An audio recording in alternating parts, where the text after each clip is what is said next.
Avery, what's the worst possible sin you can commit in Islam? Shirk. Give me some examples of how one might commit shirk. I'm the son of God. That would be shirk? Yes.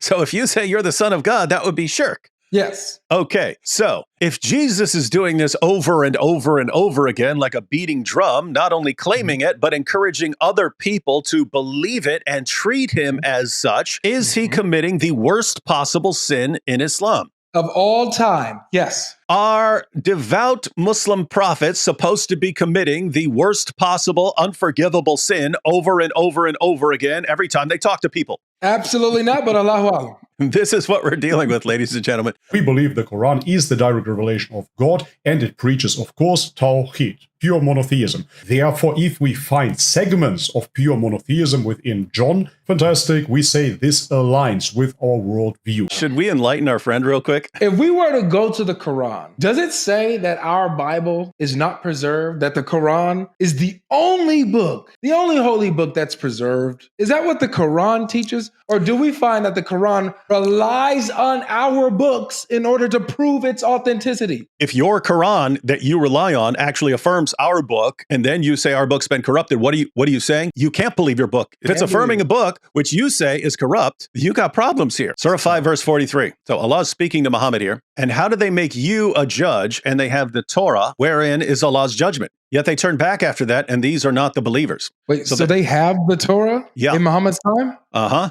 So they don't need to go to Muhammad for judgment because they have God's inspired word with them that has his judgments in it? Yeah. Guys, the historical background here is the Jews came to Muhammad because he's now a political leader. They come to him to settle a dispute. How do we deal with this situation? Allah answers, why are they coming to you for judgment when they have the Torah? If the Torah has been corrupted, do Jews need Muhammad? Yes, because their scripture's corrupted. Yeah, if Jews have corrupt scriptures, how would they know what to judge by if their scripture's been corrupted? They would need Muhammad. And yet, when they actually go to Muhammad because he's a political leader, Allah rebukes them, says, why are they going to Muhammad? Why are you going to Muhammad? You've got the Torah. That's where Allah's judgment is. You don't need Muhammad. I still can't get my mind around this. Few verses later, let the people of the gospel judge by what God hath revealed therein. If any do fail to judge by the light of what God hath revealed, they are no better than those who rebel. So Allah is assuming that the gospel is in possession of the Christians and is preserved so that they can use it to judge by it what is true and false? Yep. Christians are supposed to judge by the gospel. And it warns us, if you don't do that, you're rebels. What is Bobby telling us to do? He's telling us to be rebels against Allah, not to judge by the gospel. Welcome to Dawah, ladies and gentlemen, the Dawah of the Revert. Surah 10, verse 94. Notice, again, look at the Hilali Khan there. This is addressed to Muhammad. This is addressed to Muhammad. Allah says, we'll read the Shakir, but if you, Muhammad, are in doubt as to what we have revealed to you, ask those who read the book before you. Ask the people of the book, Jews and Christians. Muhammad, if you're doubting your revelations, ask the Jews and Christians if your revelations line up with theirs. And you'll find that certainly the truth has come to you from your Lord, therefore you should not be of the disputers. Allah is telling Muhammad not to be of the disputers. Bobby's method is, you assume that the Quran is true, then you go and you use your belief in the Quran to judge passages of the Torah and the Gospel and to throw out everything that doesn't line up with the Quran. According to Allah himself, it's the Bible that stands in judgment over the Quran. Allah says, Muhammad, here's how you can verify that your revelations actually come from God. You can go to the people of the book and find out if your revelations line up with theirs. Avery, does this make any sense? If Allah and Muhammad believed that the Torah and the gospel had been hopelessly corrupted and were filled with stuff about Jesus being the Son of God, does it make any sense whatsoever for Allah to say, hey guys, Muhammad, if you really want to know whether your revelations come from me, go to the people of the book and see if your revelations line up with their revelations. How would Muhammad's revelations line up with a corrupt book? Yeah, that doesn't make sense, David. I got to be real with you. That makes no sense to me.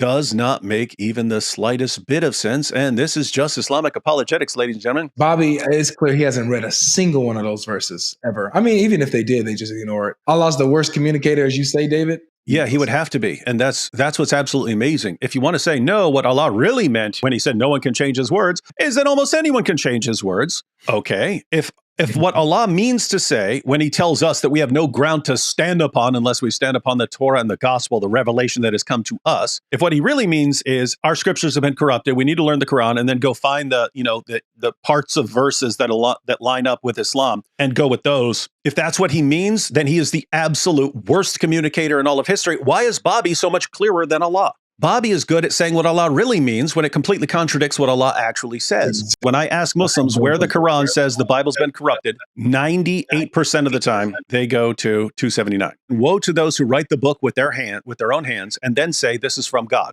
to traffic with it for a miserable price. Woe to them for what their hands do right and for the gain they make thereby. So Muslims will go to this, say, you see, this is saying the Bible's been corrupted. They'll use their interpretation of this verse to throw out all the verses which affirm the inspiration and the preservation and the authority of the scriptures and declare over and over again that no one can change Allah's words. Terrible, terrible, terrible methodology. Why? Because this verse, even if this is all you had to go on, is this saying the Bible's been corrupted? No, they're taking their idea and reading it into the text. What is that? That's called eisegesis. They're putting their own meaning into the text. If you can go to the Muslim commentaries, what this is talking about, because again, for the first century of Islam, Muslims didn't believe the Bible's been corrupted. They thought it's as good as gold. One version of events from the Muslim commentators is that some Jews wrote a false prophecy to throw people off the trail of Muhammad. They're not changing the Torah. And you notice, even if they did, it wouldn't change Torahs in other parts of the world. You couldn't possibly corrupt the Torah this way. But even then, it's just they wrote something down and then they run to ignorant people and say, see, this is what the Torah says. And so notice, no corruption of the Torah there. And even if they were to corrupt a copy of the Torah, they wouldn't corrupt the Torah anywhere else in the world and therefore wouldn't corrupt the Torah. The other thing you'll read in the commentaries is that this just referred to Jews who would write Jewish blessings on papers and sell them to people. Why wouldn't you say that this refers to corruption of the text? Notice, I'm not going outside the chapter here. This is the same. I'm not going outside of this passage. 240 to 41. O children of Israel, call to mind the special favor which I bestowed upon you, and fulfill your covenant with me, as I fulfill my covenant with you, and fear none but me, and believe in what I reveal, confirming the revelation which is with you. So you mean to tell me that according to the verses before, Allah says to the Jews that they have the revelation of God currently with them, and the Quran is confirming what is with them, right? Yeah. If he's confirming what is with them, and what is with them is just this corrupt stuff that they're selling for a small price, then Allah is confirming these fake books that they wrote that they're selling off for a small price, right? Yep.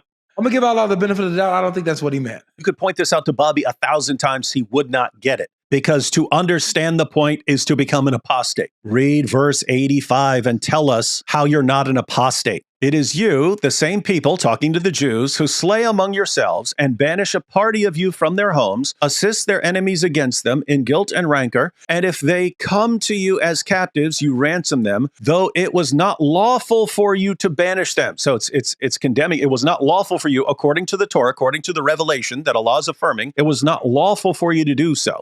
Then is it only a part of the book that you believe in, and do you reject the rest? If you don't catch anything else we're talking about, catch that part. Allah tells the Jews that they're violating portions of the Torah. And he says, is it only a part of the book that you believe in and you're rejecting the rest? What was the entire method of our Muslim friends? Picking the parts that seem to agree with the Quran while rejecting the others that don't. So they're believing parts of the book. And then when we quote the rest, when we quote the at least the surrounding verses to show them that they're contradicting themselves, what do they say? They say, no, you're just supposed to believe in the parts that we affirm, and you're supposed to reject the rest. Avery, isn't that exactly what Allah says right here you don't do? Exactly. That's exactly what Allah says don't do. Yet it's exactly what we find Muslim dawagandists doing over and over and over again, David.